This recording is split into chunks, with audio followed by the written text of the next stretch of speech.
Do you want to live more sustainably but aren't sure where to start or how it fits in with your everyday living? The ReNewy Living Podcast simplifies sustainability so you can feel confident to take small, meaningful actions that fit into your lifestyle. Based on the lands of the Awabakal and Worimi people in Newcastle, Australia, you'll learn how to live lighter on our planet through practical ideas, stories from like-minded people, and examples of businesses doing great things. With an open heart and mind, join me, Marty Lee, as we explore how to consume less, build stronger community connections, and thrive in your neighbourhood, wherever you call home. Welcome to the ReNewy Living Podcast. Hello, my name's Marty Lee, and welcome to the ReNewy Living Podcast. Have you ever driven past a clear-felled forest? It's a pretty gut-wrenching sight.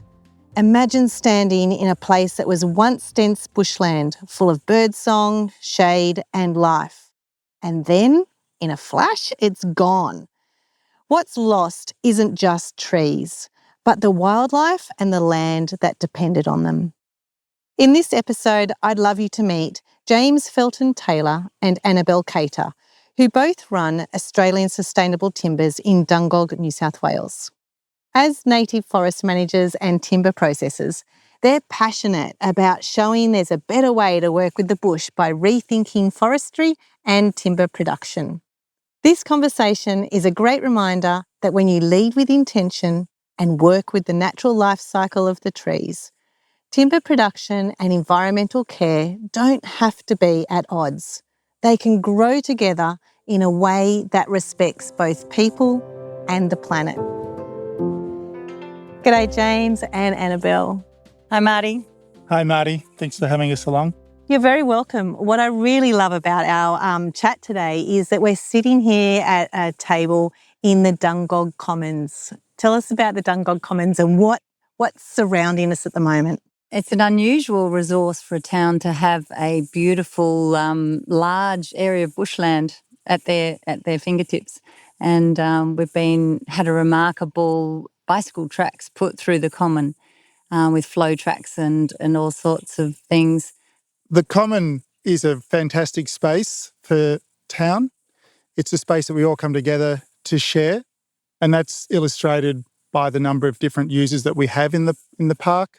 We've got world-class mountain biking tracks here. We've got areas designated for walking and other areas designated for conservation. It was only a couple of weeks ago that we had the magical sculpture exhibition here as well, which really brought everything together. You had people here for the sculpture with mountain bikes whizzing past safely in a distance, and all of us coming together and enjoying this space, which, as Belle touched on, it's a space that's covered in trees, cleared areas, open woodland, to regenerating areas which are becoming really thick with trees. Before we started recording, both of you could just suddenly look at a tree and go, see that tree over there? And you just sort of started talking about the tree and whether it's a good tree, whether it's, a healthy tree, etc., because your passion for trees has already come through. It's been sitting here. But what got you both started into feeling passionate about trees? I suppose I had a lot of years sitting in the back of the car with my mother saying, that's a so-and-so and that's a so-and-so tree, and stopping the car to go out and search for gum nuts or seeds to grow. So I got my tree passion from my mother. I was brought up and down the east coast of New South Wales, and my father was a farmer. My mum was from Sydney. And we're always travelling into the countryside and living on the coast. So I was really fortunate to experience woodland, amazing forests. I think with trees is that we all know trees are intrinsically vital to us as humans. They process our great problem at the moment, carbon dioxide, and they turn into oxygen, which is an essential. But we don't have a language around how to describe them and our relationship with them. And to me, as I started to learn more about trees and to see how they responded to humans, it was really trying to mediate that pathway through that lock it up or chop it down. that's what got me inspired to look more deeply into trees. I started working at Greening Australia, well, Landcare first and then Greening Australia in the Hunter region. And we were, first of all, in the farm forestry program, so planting trees on farms. Then I got more and more interested in regrowth forests that were coming up on cleared agricultural land. And people would get us out to their farms and say, look at my beautiful forest. And I did a master's in forestry at ANU. And this really opened my eyes to the health of the forest and what condition forests were in. So we would get called out to people's places and we were doing site visits, and more we could see that the forests weren't in very good shape. It was actually needing a bit of conservation with a chainsaw, and that's what led us on to starting Australian Sustainable Timbers. So you've gone out into people's properties, you've seen that the health of their property. So you didn't want to use chainsaws anymore and thought there was another solution, a better solution? No, the opposite. I think we needed to get in with a chainsaw and thin these forests out. They were overstocked, too many trees, all come up one age class, one species. They were meant to be mixed, diverse, mixed age forests. The dense bushland you're talking about, so dense is seen in different eyes to different people. So tell us about diversity and how important that is and what diversity actually means with the trees. I see. When we're talking about dense forests, we're talking about too many trees per hectare. So a thick forest where there's no understory development, the ground's hard, there's no grassland underneath or shrubs, and the too many trees suck out too much water and there's erosion under the trees. Think of too many animals in one space or too many humans, we get not a great functioning ecosystem. And because they've come up as a wave of regrowth on cleared land, they're often one species. They've come from an event and all growing up at once, very fast, fighting for site resources. They're very tenacious eucalypts. They're very aggressive and very tenacious. So they can hang on all in those thick stands for a long time without thinning themselves out.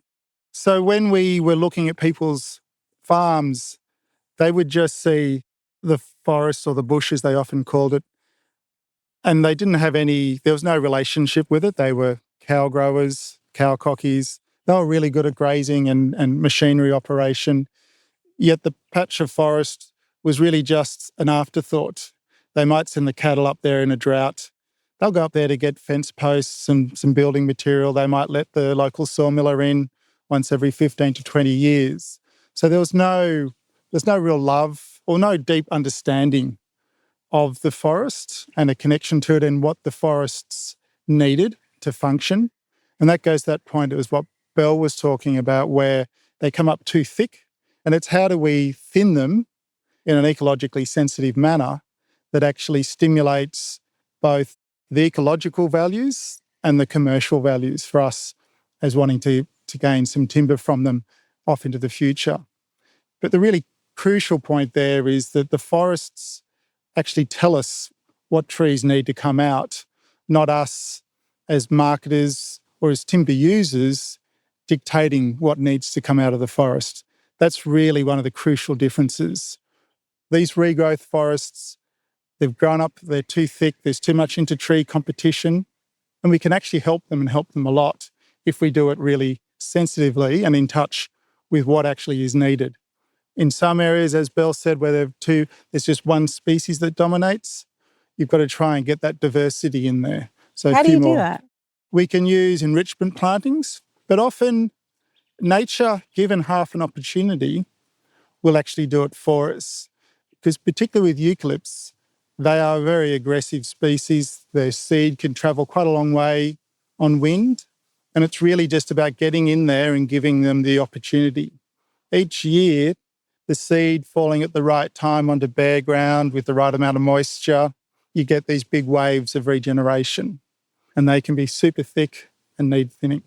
When you're looking at a piece of bushland, for example, and it's too much of dense bush, what kind of things are you looking at in order to help thin that bush? I suppose there's some rules of thumb, and we do a course called the Master Tree Grower course that Rowan Reid from Melbourne University developed. And there are all sorts of technical details on how far apart eucalypts at what age should be spaced. to grow freely of competition. We teach people about basal area and spacing of trees, and they learn how to pick the winners, the tall, straight trees that are already up in the canopy at good spacings.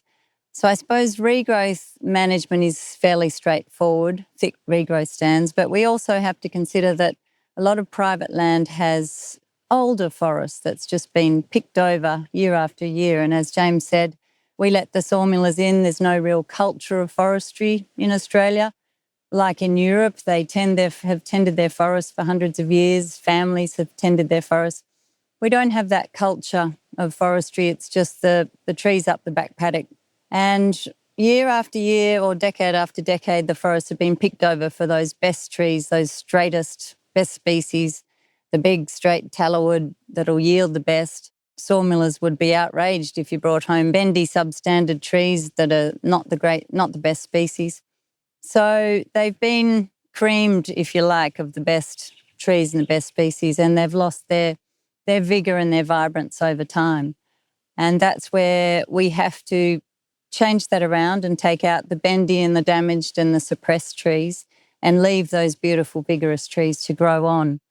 And that's really what we're trying to do in our own forest at Munkery. Then what about those bendy trees or those ones that aren't fully straight? What happens to them? So even in the thinnings is what we call the trees that we take out. We call those the thinnings. So they're the ones that we remove. Usually, depending on the age, but usually you can get smaller length sawlog out of them.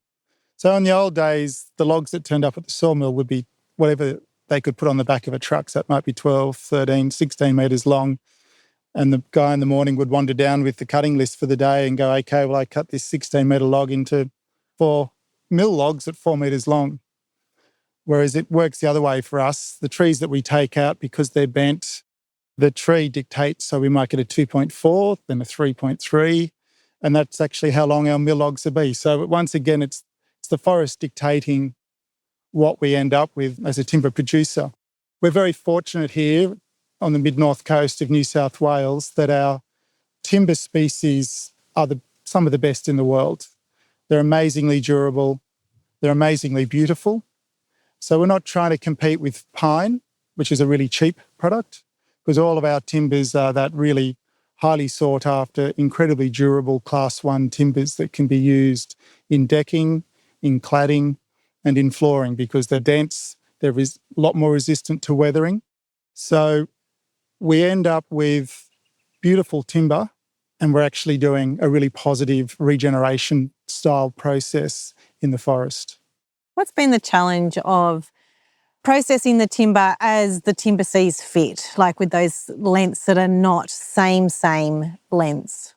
So for us, it's been about evolving our business. We started first up with a portable mill and we thought this will be great. Portable mills, they're small, they're low impact. But very quickly we realised that portable mills are actually or can be really, really bad for a forest because they work best and most economically with big logs. And typically in most forests that we've ever been to, those big logs come out of big trees and they're the trees that need to stay in the forest. If you think there's a housing crisis for humans, there's been a housing crisis for our fauna for the last 100-odd years because hollows take a long time to develop in trees, particularly our trees, because they are so durable. So these big trees are really crucial to the forward functioning of our forests. They're going to be the trees that develop the hollows that we need. Because we need hollows from the size of your pinky through to hollows all the way through to the size of a wheelie bin for powerful owls and those mammals and things that need denning type arrangements, communal arrangements. So when it comes to what you can do as a consumer to help in that regeneration of the forest, one of the ways is to think about, do you need set length boards? Does every board need to be exactly the same length? Do you need really long boards or can you make do with shorter boards that you join in a more interesting and creative manner? Because those longer length boards, they require better and better quality trees. And often they're the ones we're trying to leave in the forest or we are leaving in the forest. So it's about accepting shorter lengths in flooring. It's about moving to products like overlay flooring, which is a solid wood floorboard that finishes 13 to 14 mil thick. Still solid wood. It's beautiful. We've made a smaller tongue and groove in it because it sits on top of your yellow tongue subflooring that the builder's already put down, or the concrete slab. And you can still coat it with a beautiful timber flooring, and you still get the same number of wear, resands and these sorts of things, but it's a thinner product. It's a higher yielding product out of the logs that we do. So it's about thinking about, if I'm going to cut, if I need boards which are only 900 millimetres long, I don't need to get a 5.4 metre long length of timber and cut it down into 900s. I tell the timber merchant, well, I only need 20 at 900. That's actually that's a godsend of an order, because we've all got lots of shorter lengths sitting around mills looking for that home. But often people just think, oh, I can get 4 out of a 3.6, so I'll get 5 3.6s or something.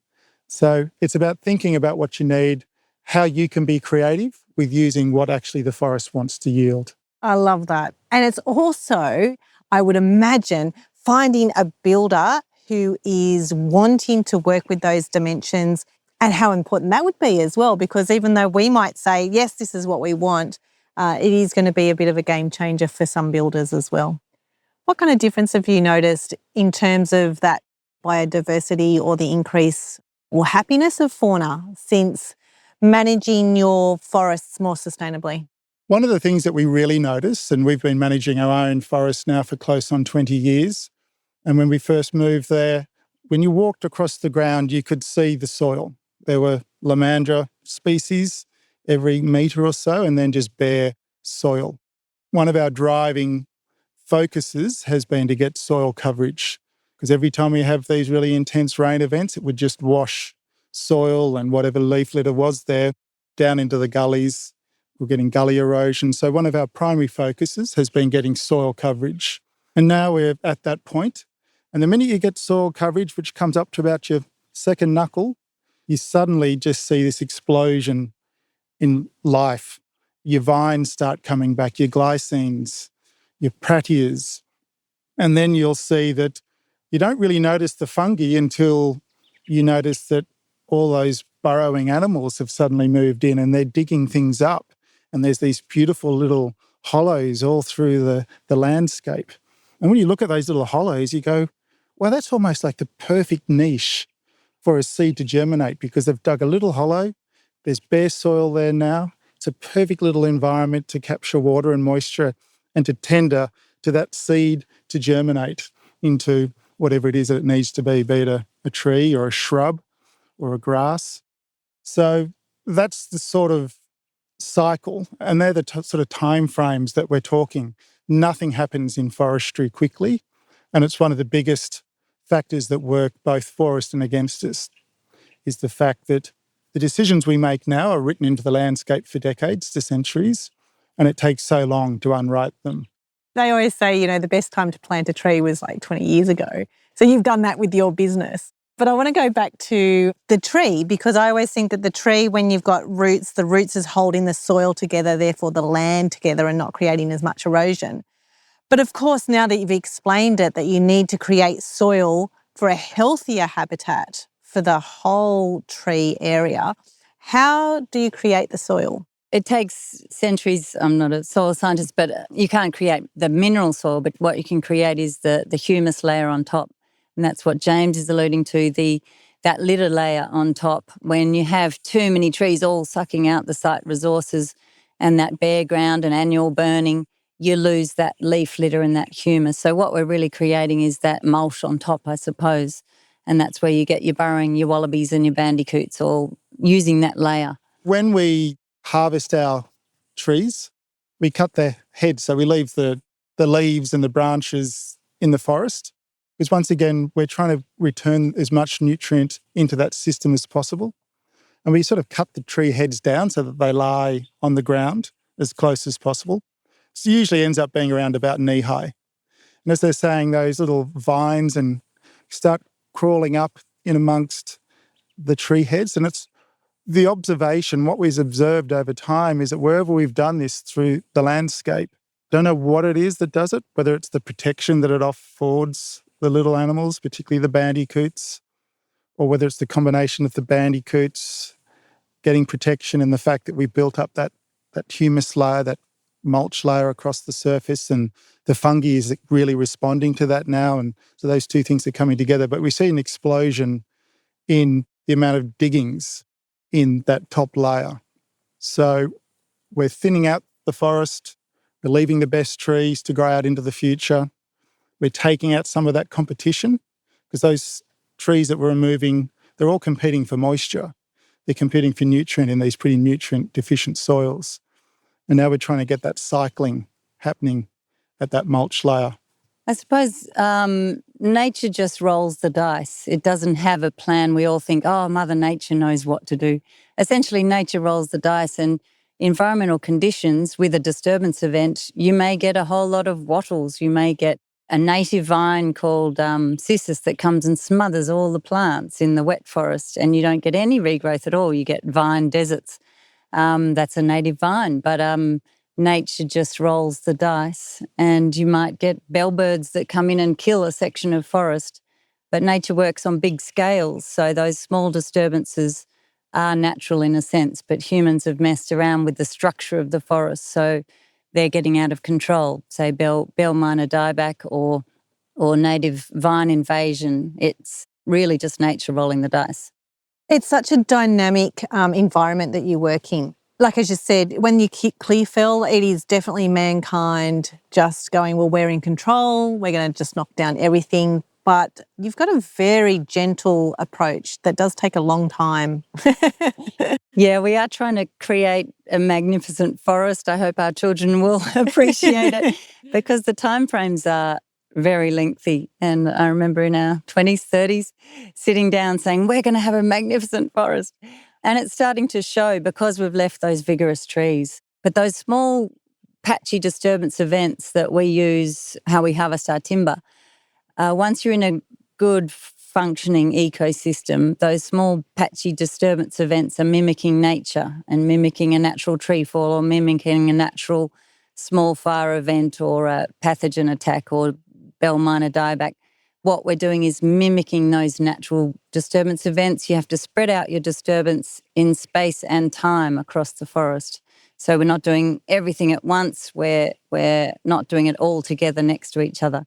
Spread out those small patchy disturbance events. Part of your business model is that you have a whole network of landowners or landholders that have that bushland on their land that you help to go and manage. How did that come about? We work by managing their forests with them, but on their behalf. So we undertake and do a forest management plan for them where we do forest inventory, where we measure trees within set areas and then use that to do our modelling over sustainable yield and what is the recipe. Belle's got a great saying about, what's your great saying, Belle? Forest management or silviculture it's an art and a science, and there's no recipe book for managing a forest. We constantly go to landholders who say, tell me how to manage my forest. Well, it's complex and there's no recipe book, there's no answer that we can give them on the day to say, this is how you do it. It's an art and a science. So we work with our landowners. We actually generate a lot of timber out of this process. If you think about just how amazingly productive our forests have been, and I'm constantly amazed when you think about how much timber has come out of our forests over the years. When you think about here in the Hunter, when you look around Newcastle, about the timber houses that have all been built, the fact that it was also used for fuel for every part of industry. If you look at the photos around Chichester Dam, up in the back of Dungog there, all the hills around the dam were completely cleared and they used a lot of that within the building of the dam. And every fence post all up and down the east coast has come out of the trees. So our forests can be and have been incredibly productive. And when we do that thinning, we generate a lot of timber out of that process. It's just that it's harder. It's definitely a lot harder. We work really hard for the timber that we get because it's slower to get these forests out. When we're bringing those logs out, it's crucial that you don't damage the trees that you've left. And that can be a really big issue. If you knock the bark off, that's like damaging your skin, and that can let in fungal attack. insect parasites. So it's about the care. I suppose James would say essentially the harvest is over. We've had the good times in the timber industry and we've harvested a lot of timber and a lot of beautiful, sensational timber. Now I think we're into a rehabilitation phase and we really need to put the care and love back into these forests, get them growing again, get them invigorated and do some pretty careful management. But one of the great things is that we can bring those two things together. It's almost like we can have our cake and eat it too.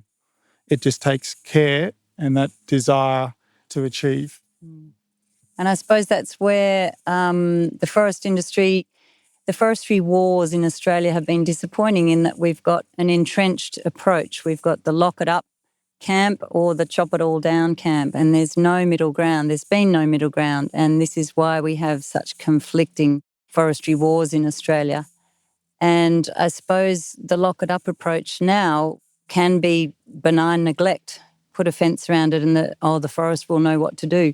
We have manipulated these forests and we've butchered them over the years. We need to do some rehabilitation and that has to be active management. That's a really good point that you've made there about defining the difference between a lock it up and a let them go loose. So an example would be for lock it up, would that be like in New South Wales, the national parks is protecting the national parks and state forestry is usually there for commercial purposes? So yes, our state forests, they call them multi-use forests. Depends when it comes to national parks. Some of those national parks are areas of high conservation value with really apex forest systems within them, so they haven't been disturbed, and that's one of the reasons that they were put into national parks. But when it comes to putting new areas into parks, you've got to look at where they are on that road to being an apex forest again. What is their forest structure? Are they overstocked with trees? If you don't manage trees effectively, they will get stressed, they get prone to insect attack, drought effects. And the problem with drought, you might go, okay, well, that's a natural thinning process. It was a natural thinning process in mature forests.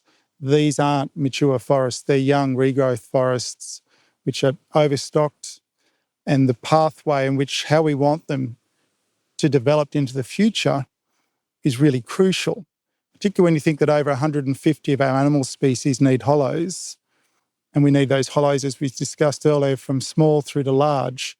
We need those trees to be growing through into large trees to sustain them. So it's all about timeframes, and we've got a nature reserve near us at Moncrief that has been locked up. It is thick young regrowth and it's been locked up. It's just got an understory of lantana and it hasn't changed in the 20 years we've been driving past it. Hasn't changed at all. Very prone to fire and it's really not a functioning ecosystem. So had we got in there and thinned it, taken some timber for production, we can have our cake and eat it and restore that to a more functioning ecosystem. In time, that will sort itself out and some trees will get away, but it's the timeframes. We need hollows for animals now. Those trees aren't going to become vigorous and mature in the timeframes we need hollows for nature. Annabelle, would you be able to explain to us about plantation timbers and is that the actual solution to what we need? Yeah, Marty, plantations are often put forward as the solution. Why don't we just grow trees in tree farms? The issue is that it's got a very checkered history in Australia, plantation management. We had some big schemes which rolled out big single species plantations over farmland and they fell apart. They were not based on true economics and most of them were bulldozed or burnt. Farmers aren't particularly keen on putting down large areas of their farm to trees because of this checkered history and the economics of it. Also, plantation timber has problems. They're often a single species and a fast-growing species. Foresters like to grow very fast-growing trees because the economics kills it otherwise, the weighting. And so these fast-growing trees aren't the quality timbers we get out of native forests. Plantations are part of the solution, and we've been growing timber in plantations. However, they have issues like anything else. They grow fastest in good soils. And once you start turning tree growing into a business model, the speed of growth becomes the crucial issue, which is why we see so many softwood plantations, because they grow quickly. However, at the moment already in the marketplace, anywhere that you can put pine into a building, you do, because it's cheaper. It's the sheer economics of it. Builders also love it because it's light and you can use a nail gun all day long. Whereas where we currently use the majority of our hardwood in buildings is in those areas where you need that natural durability, that really dense, hard timber, which is our decking, our cladding, our flooring. Those timber plantations which are going to grow those, they're 25 years away. We need solutions now, not in 25 years. Converting some plantations into high-value products, I think, is great. There's talk about trying to convert some of the wood chip plantations into LVL, engineered timber. I think that's a great. Anything that brings manufacturing into Australia that value adds to the products that we already have, I think is great. But we've got to think, okay, where those wood chips are going, what now are we going to do to substitute the product that they were going into? They were going into pulp and paper. They're products that we all need, once again, to get off plastic. So this is a really complicated space, and we need to think deeply, and we need to manage smartly, and we need to engage the community. Most recently, there's a national park designated in New South Wales, the Great Koala National Park. This might be a very big personal opinion. What are your thoughts about that one? I believe timber can be produced sustainably in a functioning, beautiful ecosystem. We just need to do forestry properly. We've got timber as a beautiful, renewable, biodegradable product. We're pushing ourselves now into steel and plastic as alternatives, or importing our timber from overseas where we have no control over the chain of how that's produced. So we should be able to produce a beautiful product, timber, sustainable product within these ecosystems, and forcing the timber production into smaller and smaller areas will mean they'll intensify it more and more. I think we can do both. One of the issues that I think a lot about is how we transition away from fossil carbon. So we've got to start talking about biogenic carbon. So biogenic carbon is the carbon that comes from our forests, our grasslands, we grow it in plantations, we grow it in crops. And as we transition away from fossil carbon, the pressure is going to become intense upon our biogenic carbon sources. And I would argue that we can't afford to be managing these biogenic carbon sources for single use, not across the broad scale. Of course, within any landscape, there are always areas that are way too high conservation value, and they do need to be set aside exclusively for conservation. However, when it comes to growing timber, that is a really crucial part of our biogenic source moving forward. And we're losing plantations at the moment across Australia. They're being cleared for agriculture or grazing, different forms of agriculture. They're being set aside for carbon plantings. So they're getting pushed out of plantations for timber into carbon, long-term carbon store. And I believe that we can do all of these things, and it's about finding that middle road. It's about finding that pathway forward. And that's why we're involved with FSC, so the Forest Stewardship Council, because FSC was set up to try and engender social licence within this space. It's got a very unique management where you've got three distinct chambers. You've got environmental, economic and social. And the idea of those three chambers is to ensure that you get a consensus view moving forward. So it's about how do we bring the community in, engaging with the stakeholders, which is the community, and bringing them along on that pathway through this really difficult time that we've got ahead of us. We are aiming to create a forest teeming with biodiversity. We have koalas, we have yellow-bellied gliders, we have giant-barred frogs, we have quolls, we have a lot of threatened species, and we work with those threatened species, and we want to just improve and increase their numbers. We're doing some monitoring, but we haven't got any long-term data. Nature is long-term. Essentially, koalas like a good, vigorous forest with all the species that they eat. So managing for one species is often problematic. There are so many threatened species we need to manage for, and we need to have a committee in our heads when we're managing that forest. We need to have the biodiversity committee, the economic committee to say, is this worthwhile? The social committee, who is using this forest? And that's where FSC has the three chambers that work together to create the space in the middle that is good forest management.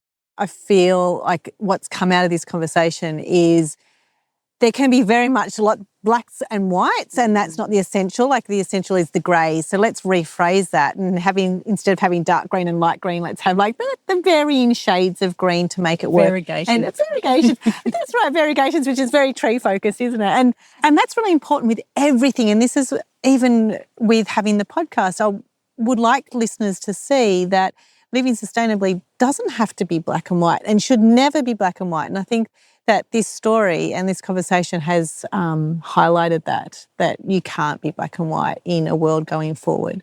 Thank you so much for being great stewards of the land and the forests and the trees, because often trees are very underrepresented as a voice in our nature.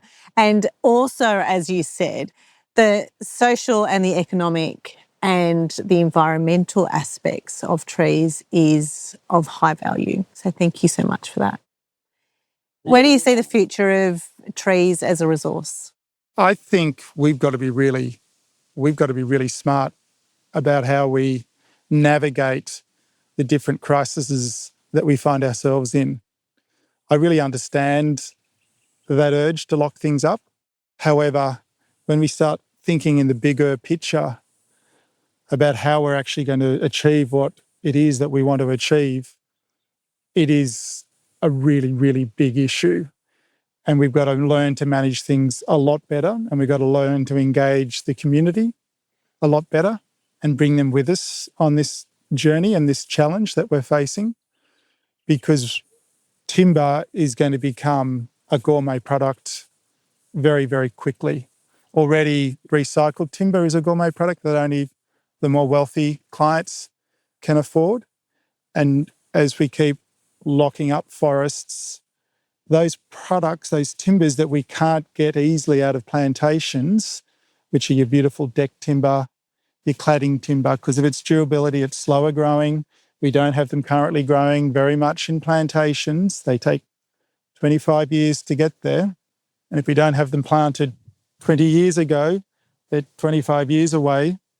Then it's beautiful timber products that we take for granted at the moment are also going to become a product that only the more wealthy client can afford. So where does that leave the rest of us? Plastic decking products, concrete, these all come with enormous carbon footprints. And when it comes to plastic, we're actually trying to wean ourselves off plastic because of the issues that we have with it. So this is an enormous challenge for us.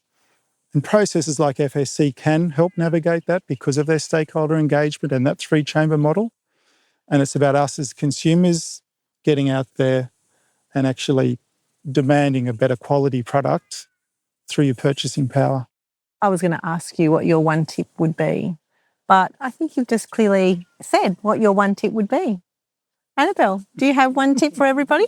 Well, I think if we could design a machine that sucked in carbon dioxide and built a beautiful, sustainable, renewable, biodegradable product, the tree does it for us and spits out oxygen. So and houses our animals. So I think we've got to nurture the tree and create beautiful forests and beautiful timber. Thank you. Thank you so much for your time. It's been lovely to sit here under the shade of the tree. Thank you, Marty. Thanks, Marty. It's been great to talk to you. Thank you so much for tuning in to this episode of the ReNewy Living Podcast. I hope you're feeling more confident about taking a localised and actionable approach to living sustainably. If this episode has inspired you to take simple action, please follow the ReNewy Living Podcast so you can catch every episode. We'd love it if you could share this episode with your friends. It's a great way to spread the word and help more people join the conversation about living sustainably. You can even send me an email with the episode that really made it for you. Hearing your positive actions for change helps me understand how these stories work within our shared communities.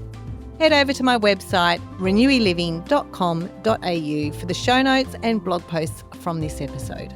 I look forward to sharing more stories from the people of Newcastle as we delve into our community's diverse social and environmental practices for positive planetary change from a localised perspective.